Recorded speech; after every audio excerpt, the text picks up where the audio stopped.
नमस्कार दोस्तों, I hope आप लोग बहुत अच्छे होंगे और अपने एग्ज़ाम की तैयारी बहुत अच्छे तरीके से कर रहे होंगे। जैसे कि हम लोगों ने ग्रुप डी के लिए स्पेशल एनटीपीसी ग्रुप डी के लिए जो सीरीज चला रहे थे साइंस का जीएस का जो पर्सन था, जीएस में भी हम लोग जनरल साइंस जो आता है, जीएस यानी जनरल साइंस जो आता है, ग्रुप डी में आपको 25 नंबर से क्वेश्चन देखने को मिलते हैं। जिसमें हम लोगों ने बायो स्टार्ट किया था, सबसे पहले टॉपिक स्टार्ट किया था और मैंने बोला था कि अप्रैल के लास्ट तक लगभग आपके बायो कंप्लीट हो जाएंगे, क्योंकि 45 डेज का वो क्लास ही होता है।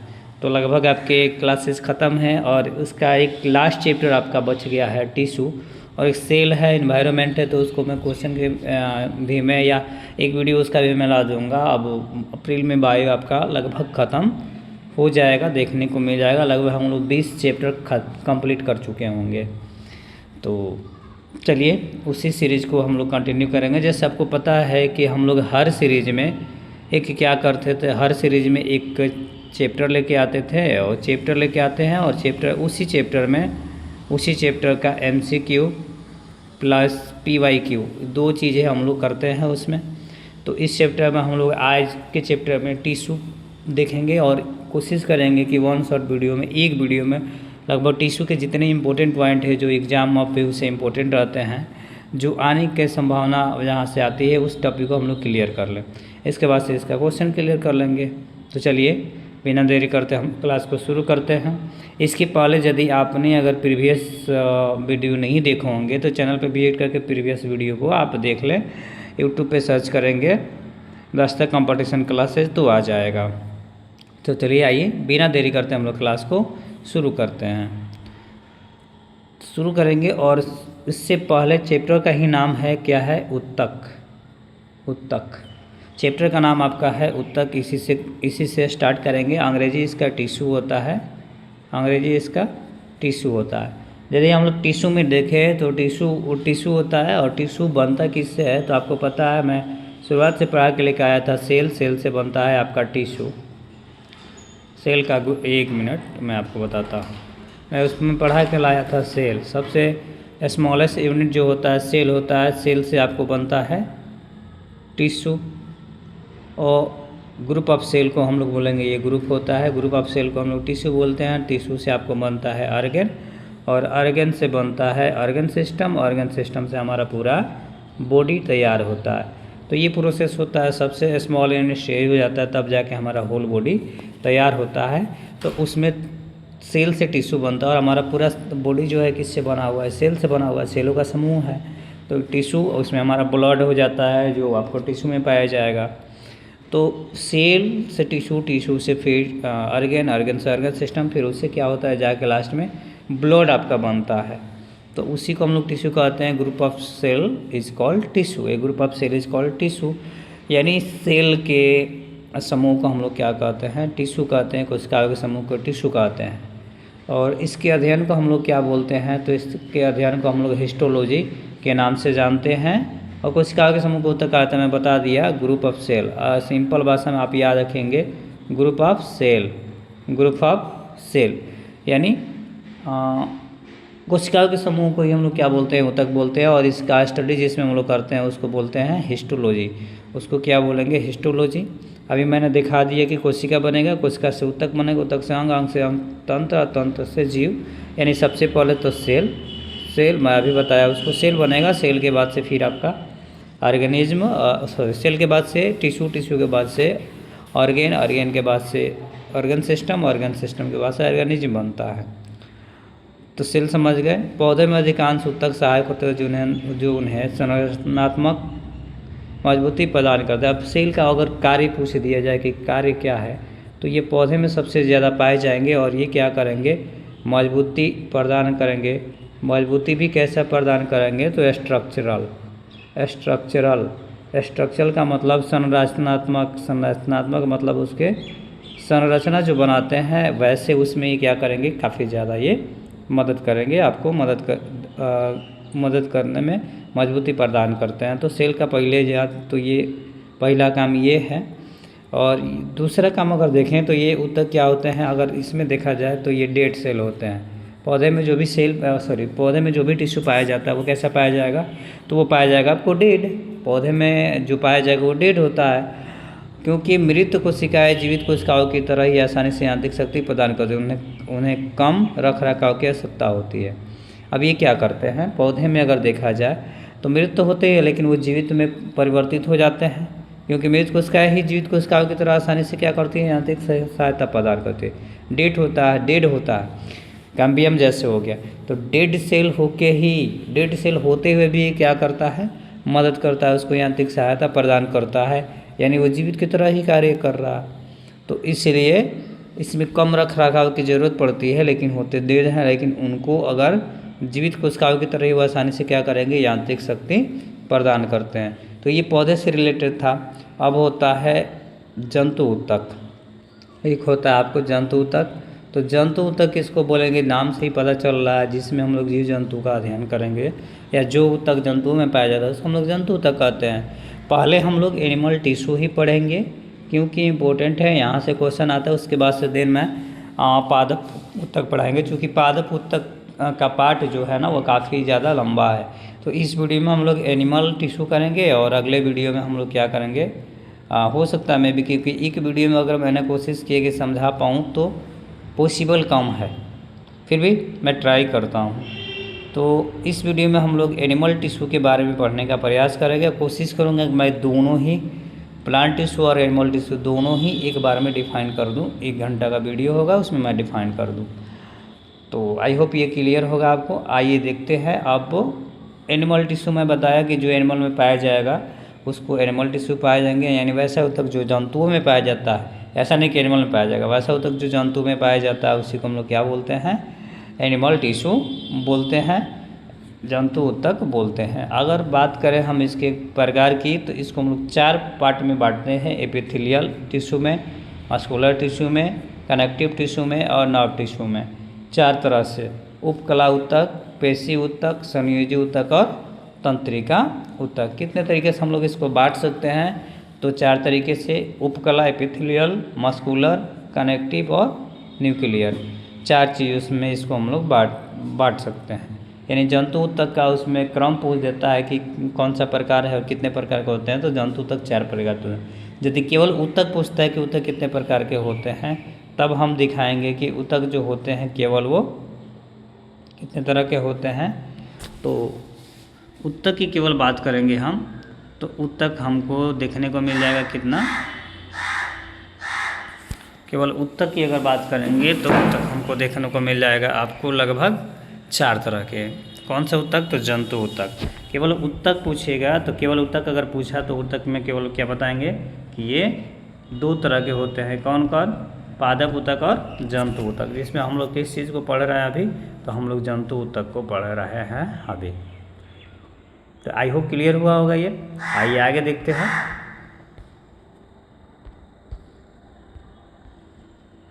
जंतु ऊतक हो गया। जंतु ऊतक में हम लोग देखेंगे कि उपकला ऊतक किसे बोलते हैं, उपकला ऊतक किसे कहते हैं। तो उपकला ऊतक में आप देखिएगा कि कोई अंतरकोशिकीय स्थान नहीं होता। इसमें क्या होगा, सबसे पहले तो कोई अंतरकोशिकीय स्थान नहीं होता। क्या होगा सबसे पहले कि अंतरकोशिकीय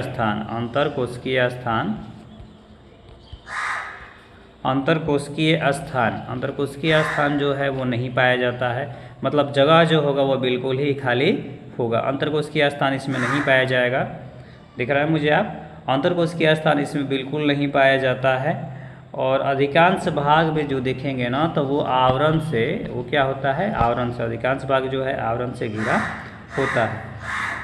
जैसे में अगर एग्जाम्पल हम देखने की बात करते हैं, तो एग्जाम्पल में देखेंगे तो एग्जाम्पल में मुंह का अस्तर जो होता है, मुंह का अस्तर आपको देखने को मिल जाएगा। मुंह का अस्तर देखने को मिलेगा। नलिका का अस्तर, ब्रिक का नलिका जो होता है वो, इसके अलावा वायु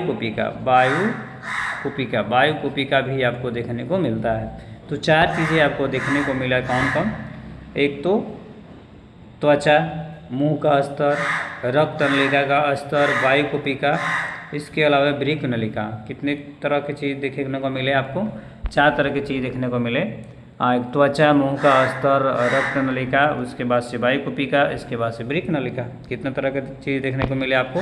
4 तरह की चीज़ देखने को मिले। कौन कौन? मुंह का अस्तर, त्वचा, मुंह का अस्तर, रक्त नलिका और वायुकुपिका, वृक्क नलिका, 5 चीज़ें आपको देखने को मिलते हैं। अब यदि हम उपकला ऊतक की बात करें तो क्या होगा? उपकला ऊतक को बांटे हम तो 6 प्रकार के आपको देखने को मिलते हैं। उपकला ऊतक कितने तरह के देखने को मिलेंगे? तो उपकला ऊतक आपको 6 प्रकार के देखने को मिलेंगे। कितने प्रकार के? 6 प्रकार के देखने को मिलेंगे।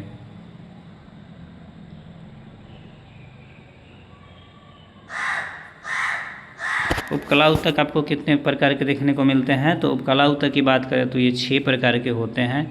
सबसे पहले देखेंगे तो सबसे पहले में सरल सल्की यानी उपकला ऊतक के प्रकार में सरल सल्की होंगे। सरल सल्की, सिंपल स्क्वैमस टिश्यू। इसमें क्या पाया जाएगा कि कोशिकाएं बड़ी अत्यंत पतली और चपटी होती है। इसमें जो कोशिका होगी ना बहुत पतली होगी। कैसी पाई जाएगी कोशिका?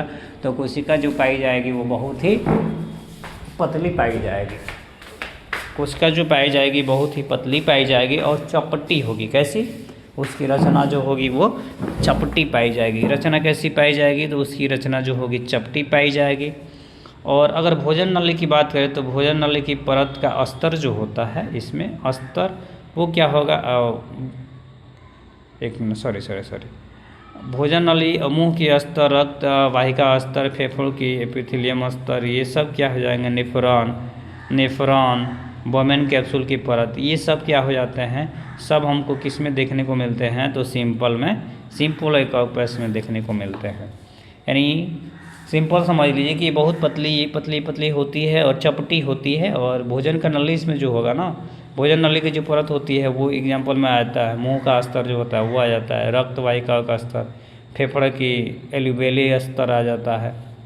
ये सारी चीज़ सरल सल्की में आपको देखने को मिलता है, सिंपल में देखने को मिलता है। फिगर आप देख रहे हैं कैसे इतना पतला सा फिगर है और चपटा तरह रहेगा, बिल्कुल बीच में दाना की तरह ऐसे जो वो रचना है वो आपको देखने को मिलेगा। जैसे फेफड़े की एल्वेली का अस्तर पाया जाता है वैसे ही ये देखने को आपको मिलता है। आई होप क्लियर हुआ होगा। वीडियो अच्छा लगा तो वीडियो को लाइक करें। बहुत मेहनत लगता है, मैं हाथ से हैंड रिटन लिखता हूँ, इसके बाद से फिर आपको मैं PDF बनाता हूँ फिर देता हूँ। आगे हम देखते हैं। तो आगे अगर देखा जाए तो आगे दूसरा होता है स्ट्रेटिफिट स्क्वैम्स, अस्त्रीकृत स्कैरबम। अच्छा 1 मिनट, उसका पहले काम क्या देख लें। तो काम क्या है? पदार्थ का परिवहन। उसका काम क्या था? तो उसका काम था पदार्थ का परिवहन करना। अब आइए दूसरा देख लेते हैं। दूसरा में यदि देखें तो यदि स्वेमेक्स को परतों के पैटर्न में व्यवस्थित किया जाता है तो उपकला स्वेक्स उपकला कहा जाता है। उसको हम लोग क्या बोलेंगे? अस्तर के रूप में उसको रख दें तो उसको हम लोग क्या बोलेंगे? अस्त्रीकृत। मतलब एक लेयर की तरह उसको सजा दिया जाएगा। किसके तरह? एक लेयर की तरह उसको सजा दिया जाएगा, परतों में सजेगा, एक लेयर की तरह सजेगा, उसी को हम लोग क्या बोलेंगे? अस्त्रीकृत बोलेंगे। इसका काम क्या है? पैटर्न में व्यवस्थित हो जाएगा, रहेगा सेम, लेकिन देखिए ये पैटर्न में व्यवस्थित है।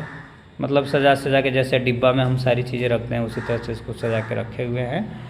तो समझ पाए होंगे। अब देखिए इसका कार्य क्या है, सबको पढ़ेंगे। उसका प्रकार कैसे रचना होता है, कार्य कैसे रचना होता है, कार्य, बस इतना ही क्वेश्चन पूछता है एग्जाम में। इससे ऊपर आपको कहीं क्वेश्चन देखने को मिलता नहीं है।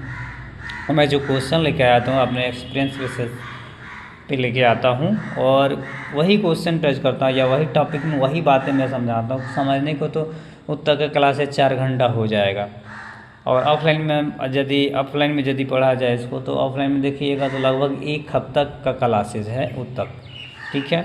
लेकिन हम लोग चूँकि ऑनलाइन पढ़ रहा है तो इन शॉर्ट में आपको मिल जाए ऐसा चीज़ कि जो एग्ज़ाम ओरिएंटेड हो, एग्ज़ाम ओरिएंटेड लेके ही मैं टॉपिक को क्लियर करता हूँ और क्वेश्चन भी पूरा आपका क्लियर हो ही जाता है। तो देखिए अब इसका वर्क क्या है, इसका इसका ओरिजिनल वर्क जो देखेंगे वो क्या होता है। तो इसका असली वर्क जो है उत्तक को सुरक्षा प्रदान करना, कार्य इसका भी वही है, उत्तक को सुरक्षा प्रदान। एक्चुअली में उत्तक का काम क्या है? चीज़ों को मरम्मत करना और उसको सुरक्षित करना।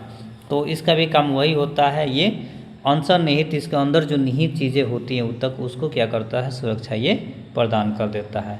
अब तीसरा हम देखेंगे खंभानुमा कॉलमनर, जिसको हम लोग बोलते हैं। तो इसमें क्या हो जाएगा कि पेट के आंतरिक अस्तर एवं आंत यानी वैसा चीज़ जो खंभा की तरह रचना दिखाई देगा, लेकिन पाया कहा जाएगा वो अंदर पाया जाएगा। वो भी कहाँ पे, तो पेट के अंदर का अस्तर जो होता है उसमें और आंत में, दो चीज़ में पाया जाता है, पेट के आंतरिक अस्तर में और आंत में पाया जाता है। इसका कार्य क्या है, तो इसका कार्य है आंत में अवशोषण एवं स्राव। छोटी आंत बड़ी आंत जो होता है उसमें बहुत ज़्यादा ये उसमें जो ऊतक पाया जाएगा यही ऊतक पाया जाता है। और ये ऊतक जो पाया जाएगा आपको ना, उसमें देखने को जो ऊतक मिलता है उसमें यदि हम देखें तो उसमें पेट का आंतरिक अस्तर एवं आंत जो होता है, पेट का आंतरिक अस्तर और आंत में, तो आंत में अवशोषण का काम करता है और किसी चीज़ को स्राव का काम करता है। जैसे छोटी आंत जो है सारी चीज़ों को अवशोषित करके पचित करती है, ठीक उसी तरह से ये क्या करता है, उस अवशोषण जो होता है यही ऊतक काम करता है, खंभानुमा ऊतक जो होता है, और स्राव भी यही करता है। तो दोनों चीज़ें ये करता है। अगला हम देखेंगे स्तंभाकार में ही, तो सिलिएटेड स्तंभाकार होता है। सिलिएटेड में क्या होगा कि इसमें कोशिकाएं बाल जैसे संरचना वाले सिलिया पाए जाते हैं। इसमें तो कोशिका सेम रहेगा, ऊतक सेम रहेगा, लेकिन इसके ऊपर सिलिया का मतलब चिकना पदार्थ छोटे छोटे टुकड़ों में वो पाया जाता है, जैसे शैवाल जैसे रहता है। तो ऐसे ही आपको रचना देखने को मिल जाएगा, और इसमें सिलिया के जैसा रचना जो जिसके वजह से वो फैल सकता है, तो सिलिया के जैसा चिकना पदार्थ का होता है रचना पाया जाता है, उसी को हम लोग बोलते हैं सिलिएटेड कोलोमर। सिलिएटेड कोलोमर में देखें तो ये पाया कहाँ जाएगा, तो श्वास नली में, फेफड़े में, श्वसन तंत्र की आंतरिक परत जो होती है उसमें पाया जाएगा। यानी फेफड़े में तो पाया ही जाएगा, श्वास नली में भी पाया जाएगा, और इसकी आंतरिक परत जो है वहाँ पे भी ये आपको देखने को मिल सकता है, पाया जाता है। अब कार्य क्या है, तो सिलिया क्या है, अभी मैंने बताया कि एक चिकना पदार्थ है। तो सिलिया की गति बलगम को साफ करने के लिए आगे की ओर ढकेलती है, यानी श्वसन पथ में, यानी श्वास नली फेफड़े में ही पाया जाएगा। तो जैसे ही हम सांस लेते हैं तो हमारा नाक कचड़ा से भर गया रहता है, जिसमें बलगम वगैरह आते हैं श्वास नली से या मुंह से भी आते हैं कभी कभी। गंदी चीज़ों को या दूसरी चीज़ों को हम अगर ऑब्जर्व करते हैं तो वो चीज़ें हमारे बॉडी में आके क्या होती हैं, ऑब्जर्व हो जाती हैं। वो चीज़ें हमारे बॉडी में आके ऑब्जर्व हो जाएंगी। तो बॉडी में आके ऑब्जर्व होने का मतलब ही हुआ कि वो बेकार पदार्थ हुआ, तो वही हमारे नाक में बलगम बन जाता है। तो उसको साफ़ करने के लिए आगे की ओर क्या करती है, उसको धकेलती है। बलगम को साफ़ करने के लिए आगे की ओर उसको ढकेलेगी, यही इसका काम होता है, इस सूत्र का यही काम होता है। तो आई होप क्लियर हुआ होगा। अब अगला देखें क्यूबाइडल में, अगर देखें क्यूबाइडल होता है, ये घनाकार होता है। तो ये कहाँ पाया जाता है, लोकेटेड, यानी घन की तरह इसकी आकृति होगी, घन जैसे होता है, क्यूब जैसे होता है। तो क्यूब के जैसी इसकी आकृति होगी, उसी को हम लोग घनाकार बोलेंगे। पाया कहाँ जाएगा ये, तो ये गुर्दे की नलिका और लार ग्रंथि नलिकाओं की परत में। लार ग्रंथि हमारा जो पाया जाता है, कहाँ पे पाया जाता है, सलाइवा अगर देखें तो आपके टॉन्ज में यानी मुँह में आपको देखने को मिलता है। सलाइवरी ग्लैंड वो मिलता है वहीं पे देखने को, तो वहाँ पे पाया जाएगा। और गुर्दे किडनी जो है, किडनी की नलिका जो होती है, किडनी हमारा ये हो गया, और इसमें जो ऐसे नलिका जो पाई जाएगी उसके पास में, तो किडनी के नलिकाओं की परत में भी ये पाए जाएंगे। कार्य क्या है, तो कार्य इसका है वही मैकेनिकल सपोर्ट देना, यांत्रिक सहारा देना। तो घनाकार समझ पाए, घनाकार कोशिकाएं इसकी होंगी और गुर्दे के नलिका में लाल ग्रंथि में पाया जाएगा। इसका कार्य क्या है, तो ये यांत्रिक सहायता को प्रदान करता है। आई होप मैं धीरे धीरे बोलागा, आपकी क्लास स्पीड तो नहीं हो रही है, बातें समझ में आ रही होंगी, क्योंकि सिलेबस बहुत ज़्यादा है और टाइमिंग भी अब लगभग कम है, और इसको जल्दी समझाना है, जल्दी सिलेबस ख़त्म करके हम लोग क्वेश्चन प्रैक्टिस भी तो करेंगे। नहीं तो पता चला कि एग्ज़ाम के दिन तक हम लोग सिलेबस ही कर रहे हैं, तो फिर प्रैक्टिस कब किया जाएगा, मॉक टेस्ट कब लगाया जाएगा। ग्रंथिकार ग्लैंडिकर, कभी कभी उपकला ऊतक का एक भाग अंदर की ओर मुड़ जाता है और एक बहुकोशिकीय ग्रंथि बन जाती है, ग्रंथि उपकला कहलाती है। ग्रंथिक में क्या होगा, ग्लैंडिकर क्यूबाइडल में क्या होगा, इसमें कभी कभी ग्रंथि जो होती है ना, एक भाग अंदर की ओर मुड़ जाएगा और दूसरा भाग ग्रंथि बन जाएगा। जैसे यहाँ पे देखिए अंदर की तरफ मुड़ गया है, और ये वाला जो है बाहर वाला वो क्या हो गया, ग्लैंड्स बन गया है। ऐसी ग्रंथि को हम लोग ग्रंथि बोलते हैं, ग्रंथि ऊतक कहते हैं। इसका कार्य क्या है? मेनली तो पदार्थों का संश्लेषण एवं स्राव। ये भी क्या करता है? पदार्थों को संश्लेषित करता है और उसका स्राव करता है।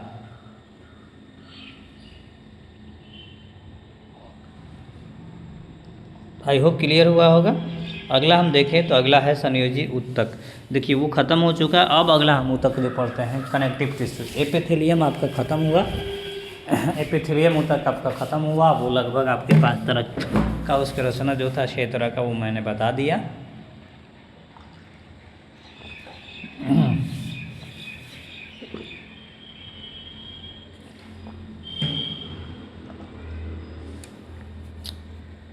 अब अगला हम देखते हैं कनेक्टिव टिश्यू के बारे में आते हैं। वो खत्म हो गया। अब कनेक्टिव टिश्यू संयोजी, कनेक्ट नाम से पता चल रहा है कनेक्ट। संयोज, संयोज मतलब क्या होता है? जुड़ना। कनेक्ट मतलब ही क्या होता है? जुड़ना, यही ना होगा। तो सबसे ज़्यादा अगर देखें तो ये जुड़ेंगे, जब दो आदमी जुड़ेंगे तो क्या होंगे? काफ़ी मजबूत होंगे। तो यहाँ से आपको वर्क भी मिल रहा है और इसके बाद से ये होता कैसे ऊतक, ये भी समझ में आ रहा है। यानी ये ऊतक जो होगा एक दूसरे से जुड़ा रहेगा, एक दूसरे को जोड़ने का काम करेगा। और जब जुड़ेगा, जब जोड़ने का काम करेगा तो क्या करेगा? वो उसको अस्थायित्व ला देगा, परमानेंट करेगा। यानी क्या? उसको फिक्स करेगा, स्थिर करेगा, मजबूती प्रदान करेगा। तो यही है सबसे ज़्यादा पाए जाने वाला ऊतक जो अंगों को जोड़ता है और मजबूती प्रदान करता है। क्या करेगा? सबसे ज़्यादा ये अंगों को जोड़ेगा। कनेक्टिव टिश्यू उसको बोलेंगे जो ऑर्गन को क्या करता है? कनेक्ट करता है, अंगों को जोड़ता है और मजबूती प्रदान करता है, स्ट्रॉन्गनेस लाता है। और इसके बीच में क्या होगा? जब मजबूती लाएगा तो अंतरकोशिकीय स्थान होगा ही। अंतरकोशिकीय स्थान इसमें देखने को मिलता है। अंतरकोशिकीय स्थान का मतलब उसके अंदर का स्थान जो है वो देखने को मिलता है, वो ज़्यादा होता है। और ये लगभग, अब इसके बात करें इसके प्रकार के, तो ये 4 प्रकार के देखने को मिलेंगे। तो आई होप आपको समझ में आया होगा। कनेक्टिव टिश्यू, कनेक्टिव टिश्यू 2 अंगों को जोड़ने का काम करता है। संयोजी ऊतक जो है अंगों को जोड़ने का काम करता है और सबसे ज़्यादा पाया जाता है।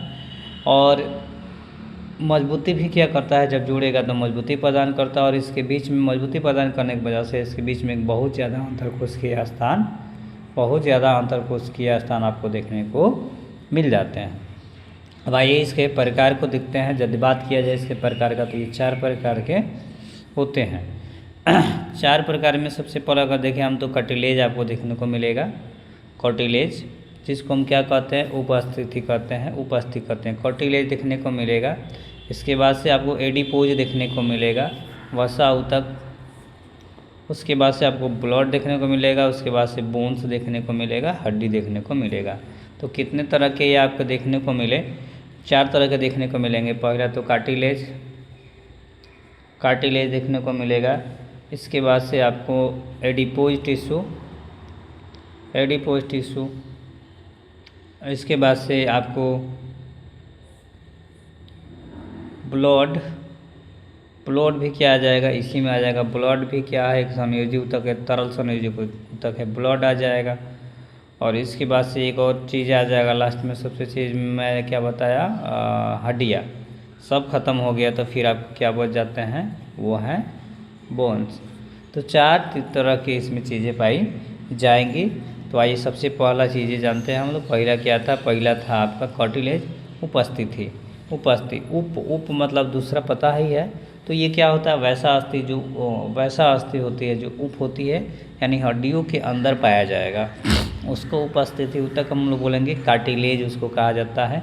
कार्टिलेज आपको पता है कि ये बहुत ही ज़्यादा क्या होती है? ठोस होती है और लचीली होती है, यानी लच सकती है। और ये कॉन्ड्रोसाइट्स कोशिका से मिलकर बना होता है। किसका बना होता है? तो कॉन्ड्रोसाइट्स। यहाँ से क्वेश्चन आ सकते हैं। कॉन्ड्रोसाइट्स, कॉन्ड्रोसाइट्स कोशिका से ये मिल के बना हो। और कशेरुकी भ्रूण की अधिकांश उपस्थिति व्यवस्था में हड्डियों द्वारा बदल दी जाती है। लेकिन कशेरुकी में देखें तो इस चीज़ के स्तर को क्या करती है? बदल देती है। लेकिन ये स्तर अगर देखा जाए तो ये हमारे बॉडी में बहुत ज़्यादा ये पाए जाते हैं। जैसे में नाक की नोक जो है वो हो जाएगा, बाहरी कान जो है वो हो जाएगा, शरीर की जोड़ हो जाएगा। ये पाया कहाँ पे जाता है? यानी ये लोकेटेड कहाँ पे होता है? तो लोकेटेड आपको देखने को मिलता है कहाँ कहाँ? तो लोकेटेड आपको देखने को मिलेगा एक तो नाक की नोक के पास बाहरी कान और शरीर के जोड़ में ये पाया जाता है। उपस्थिति में रक्त वाहिका एक एब्स्यूलर है, तंत्रिका एक एंसुल नहीं होती है। तो इसमें अगर देखें तो रक्त वाहिकाएँ तो पाया जाता है, लेकिन ये एंसुलर नहीं होती है कि है ही तंत्रिका। तो उपस्थिति आपको समझ में आएगा। लोकेशन याद रखेंगे, लोकेशन से क्वेश्चन आपको देखने को मिलते हैं, ये याद रखेंगे। इसी में एक चीज़ पाया जाता है, आपको नोट कर लीजिएगा, यहाँ पे नोट करके लिख लीजिएगा। नोट में देखिएगा कि ऑस्टियोआर्थराइटिस कार्टिलेज के धीरे धीरे क्षतिग्रस्त होना जोड़ों का दर्द सबसे आम कारण है। ये किसका? ऑस्टियोआर्थराइटिस का। कार्टिलेज अगर जल्दी ख़त्म होता है, कार्टिलेज नहीं बनता है, तो बीमारी हमारा कौन होगा? ऑस्टियोआर्थराइटिस, ये होगा रोग। अब आइए एडिपोज को देखते हैं। एडिपोज टिश्यू, एडिपोज वसा माने वैसा ऊतक जो जिसमें ज़्यादा वसा पाया जाता है, वसा को संग्रहण करने वाला जो ऊतक होता है उसी को हम लोग क्या बोलते हैं? वसा ऊतक बोलते हैं। लिखा भी है यहाँ पे। या ये त्वचा के नीचे और यांत्रिक अंगों के बीच में पाया जाता है। पाया कहाँ पे जाता है? तो त्वचा के नीचे और यांत्रिक अंगों के बीच में आपको देखने को ये मिलता है। यकृत में भी वसा का ऊतक पाए जाते हैं, जैसे लिवर हो गया, उसमें भी वसा के ऊतक पाए जाते हैं। और इसी एडिपोज का वसा का उपयोग ऊँट करता है रेगिस्तानी दिनों में को अपने कुबड़ में, इसी के वजह से, इसी ऊतक के वजह से। अतिरिक्त पोषण में अगर देखें इसमें तो वसा ऊतक दो चीज़ें आता है। अब आइए देखते हैं ब्लड, रक्त जिसको हम लोग कहते हैं। तो रक्त का नाम सुन के किसको किसको चक्कर आ रहा है? बहुत आदमी को ब्लड देख के चक्कर आ जाता है ना चक्कर।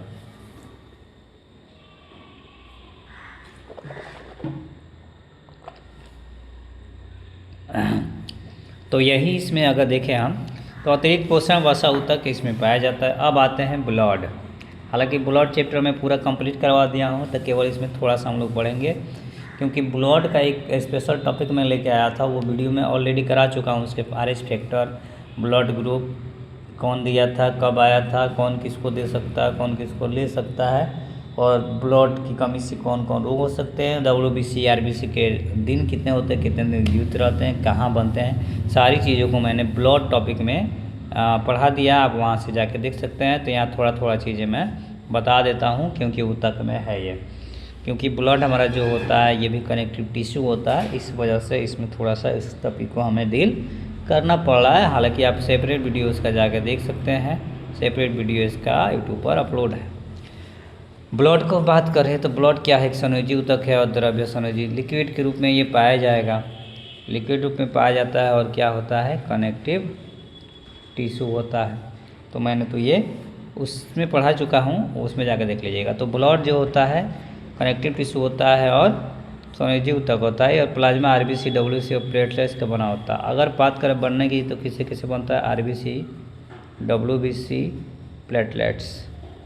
RBC जो स्प्लीन में आपको बनती है, प्लेटलेट्स WBC में आपको देखने को मिलेगा। और विटामिन K इसमें ज़्यादा चाहिए, रक्त को थक्का बनाने में भी ये मदद करता है। WBC जो है वो लिम्फ में आपको देखने को मिलती है। तो ये सारी चीज़ें फैक्ट है, याद रखिएगा। इसका वर्क क्या है अगर ब्लड का देखा जाए तो ये ऑक्सीजन, कार्बन डाइऑक्साइड, ग्लूकोज आदि का परिवहन करता है। किसका परिवहन करेगा? परिवहन ट्रांसपोर्ट किसका किसका करेगा? तो देखा जाए तो CO2O2 C6H12O6। तो ये सब क्या करता है? कार्बन डाइऑक्साइड, ऑक्सीजन और इस सब का बना होता है, और परिवहन का वर्क ये करता है। अगला हम देख लेते हैं बोन। अगला क्या है? बोन, हड्डी। तो हड्डी में अगर देखें, हड्डी की बात करें हम, तो हड्डी की अगर बात करते हैं तो ये भी एक संयोजी ऊतक होता है जो कठोर होता है। ये क्या होता है? हार्ड। कार्टिलेज जो होगा मुलायम होगा, और ये जो होगा हार्ड होगा। कार्टिलेज क्या होता है? मुलायम होता है, नमी युक्त होता है, और ये जो होगा आपको हार्ड देखने को ये मिलता है।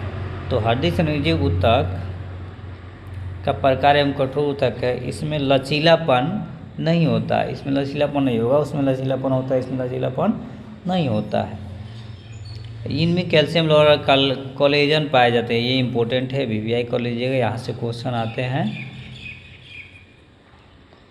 ये इनमें कैल्शियम और कोलेजन प्रोटीन पाए जाते हैं, ये आपको पता चल जाएगा। इसके अलावा अगर देखें हम तो अस्थि मज्जा में ही रक्त का निर्माण होता है या नहीं, तो मैं बता के लाया पड़े हैं। स्प्लीन में ही क्या होगा, ब्लड का निर्माण होगा। इसे कब्रिस्तान भी कहा जाता है, आरबीसी का कब्रिस्तान भी कहा जाता है।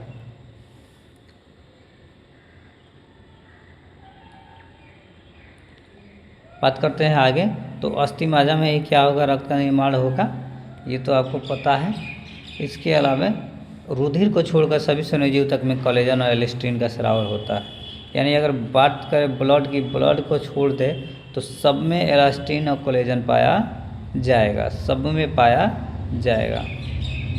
तो आइए अगला देखते हैं। अब जंतु ऊतक खत्म हो चुका, अब इसको विस्तार से थोड़ा सा समझने का, इस चीज़ वही है, क्या समझना है नहीं, थोड़ी सी चीज़ें हैं, आप इसमें जान लीजिए। तो सबसे पहले अगर देखें तो एरियोलर कनेक्टिव टिश्यू, इसमें अगर देखें तो सेल्यूलर संयोजी और मांसपेशी के बीच रक्त और तंत्रिका के आसपास अस्थि मज्जा में पाया जाएगा, तो मैंने पढ़ा दिया। इससे मांसपेशी का बड़ी तेजी से हिस्टामिन, जो हिस्टामिन का स्राव करती है, कौन सा, तो वो स्राव करती है कौन,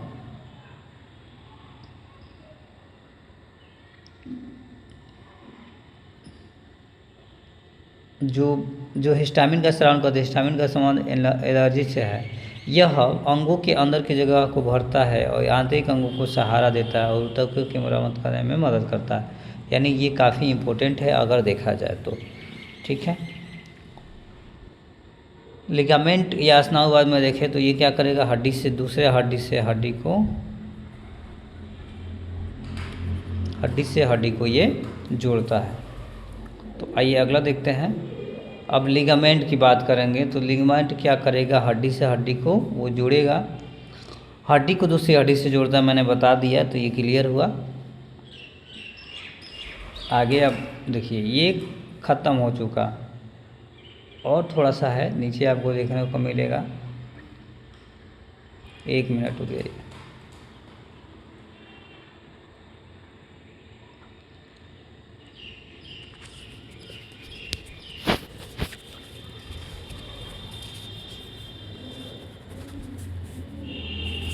एक मिनट।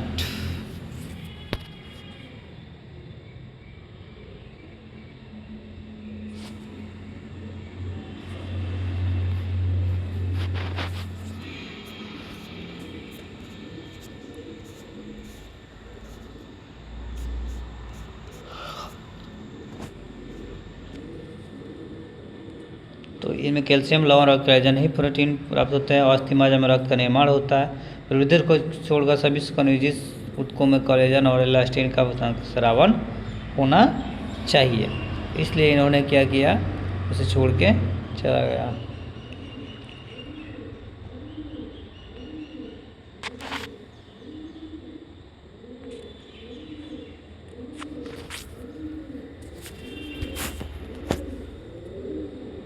सॉरी, हड्डियाँ समझ गए, लिगामेंट से लिगामेंट जोड़ेगा हड्डियों को, लिगामेंट से लिगामेंट जोड़ेगा।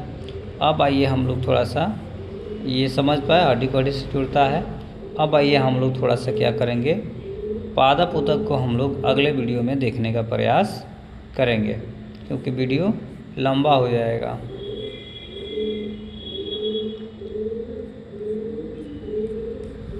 तो हम लोग पादप ऊतक को अगले चैप्टर में पढ़ने का प्रयास करेंगे। मिलते हैं नेक्स्ट वीडियो में, तब तक के लिए जय हिंद, जय Bharat, have take care. Channel को सब्सक्राइब जरूर कर दें, वीडियो को ज़्यादा से ज़्यादा शेयर करें और सब्सक्राइब जरूर करें, ताकि नोटिफिकेशन आपको मिलता रहे ऐसे ही, और आप अपने क्लास की तैयारी फ्री में यूट्यूब से करते रहें। तो मिलते हैं हम लोग नेक्स्ट वीडियो में। जय हिंद, जय भारत।